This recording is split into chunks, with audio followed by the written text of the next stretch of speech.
Alright guys, today I'm going to review how we do our coil pot project. So please pay attention, I will try and get through this as quickly as I can. So the first thing that we're going to do is we're going to break a small chunk off of our ball of clay that we've gotten.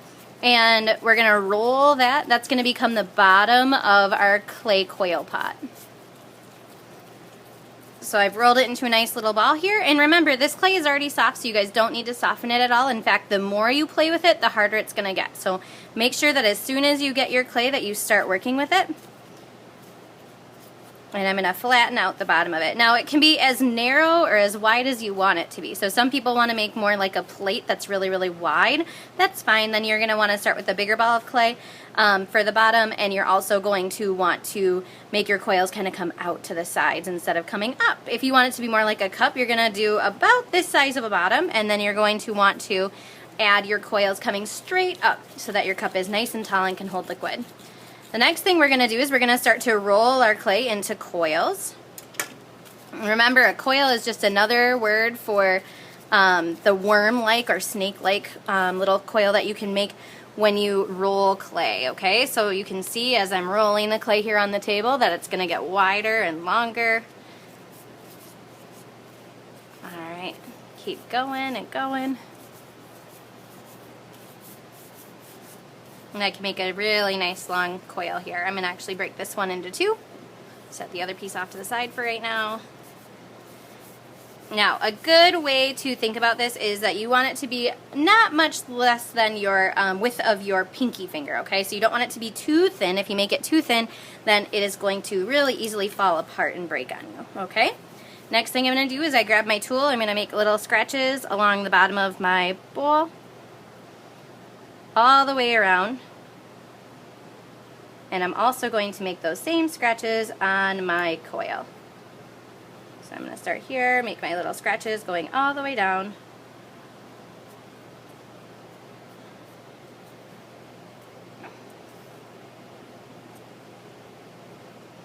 The name for this is called scoring. So when we make those scratches, it's called scoring.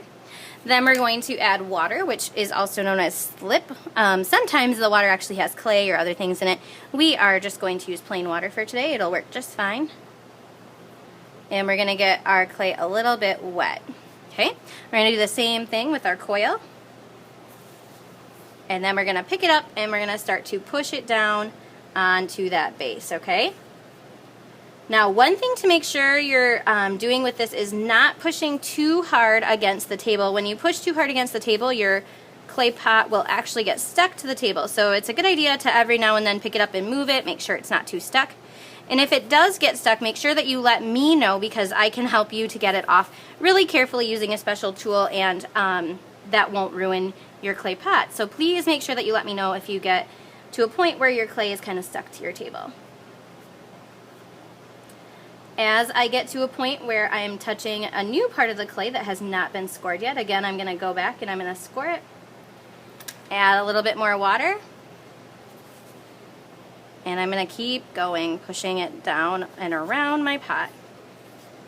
Okay, and it's going to keep going and going, getting taller and taller as we go. Okay, still got a good amount of clay left to keep making it taller. I'm actually going to stop in just a couple minutes and not use all my clay just for the sake of time. But I'll do one more coil here and connect it for you so that I can show you how to smooth it out as well.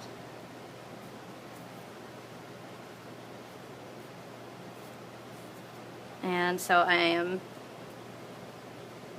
adding my scoring to my coil.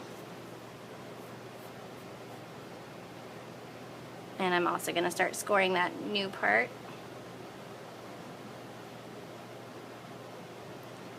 A good way to remember that is you only ever want to attach clay if it is scratched and it's wet. So we call that slip and score again. Alright, and we're going to start pushing this down and around the bowl. And again, I'm getting to an area that has not been scored yet. So right here I've got to stop, grab my tool, and I've got to make some more score lines. I know that seems kind of like a long process when you have to go back and add all those scratches, but it will make your pot much stronger and it'll make it stay together, especially when it goes in the kiln. So please make sure that you do that. I'm also going to add a little more water there. I've already got some scratches on the bottom side of this coil, so that part of it's good to go.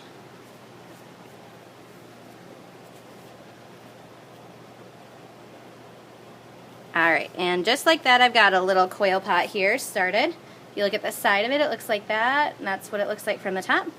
And then, of course, the bottom is smooth because it's that base that we had made originally. Now, if you would like to smooth out the sides of your coil pot, you can do that really easily with one of these tools. And what you're going to do is you're just going to take the flat side of it and we're going to brush up, almost like you're using it like a paintbrush. And you're going to brush up the sides of it. Don't worry if your wall kind of falls in just a little bit. Just stand it right back up and you'll be good to go. Okay, so that's a really nice easy way to smooth it out. You can smooth it all the way around the outside, or you can leave it with these lines. A lot of people really like those lines because it shows the way that the coil was made. So it is up to you to decide which option you prefer. That is the end of the coil pot.